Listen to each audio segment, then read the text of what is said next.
Hi everyone, Jane from Morning Dew Creations. Today I am working with raised stenciling, and I've got this really pretty dresser, by the way, that I got free on the curb, and this beautiful stencil from Jennifer Ferguson's Artsyville Embellishments. I'll get you the name and everything in your supply list. And I am also using the Artsyville Embellishments texture medium. Now, you don't have to use this texture medium. I love how it works. You can use a whole bunch of different things for raised stenciling. You can use spackle medium. There's a whole bunch of just things at art stores that you can use that like golden texture gel, things like that. Any kind of texture medium that you have. Now hers is kind of marshmallowy, which I like. And I've got just this little spatula. It's I think I got it at Hobby Lobby. It's just an art spatula. You could use a spatula from your kitchen too. And I'm just giving it a little bit of a stir before I start applying it to my stencil.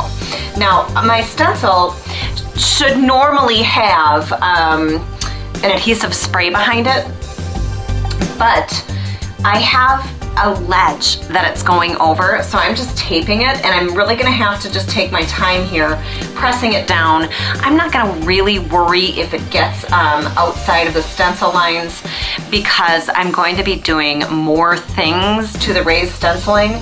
This is gonna dry fairly translucent, so then I'm gonna paint it and probably glaze it or use some different waxes on it. So you can use your fingers to apply this, or you can use your spatula. And so you want it to be the thickness of the stencil, and the stencil has a little bit of a thickness to it. You can apply it way thicker if you want to, but just keep in mind that it does get pretty messy at that point. And I'm just using a really light touch with my spatula, and I'm spreading it on kind of like frosting. And this is an old piece, so I don't have to worry about this coming out completely perfect, because there's so many flaws on this dresser. It's going to look, you know, fairly decent, like it was meant to be that way. And I don't know if you've ever used marshmallow fluff, but or eaten marshmallow fluff. I remember it from when I was a kid, but this is exactly what that feels like. It has that consistency. The more you have on your spatula, the easier it is to spread. And so it's starting to come up. I'm getting closer and closer to this ridge, so I'm just going to press with my fingers, and I'm not going to worry when the stencil pops up. It's no big deal. So you can do this on a completely flat surface, or you can be brave like me and try it on a surface that's not so flat.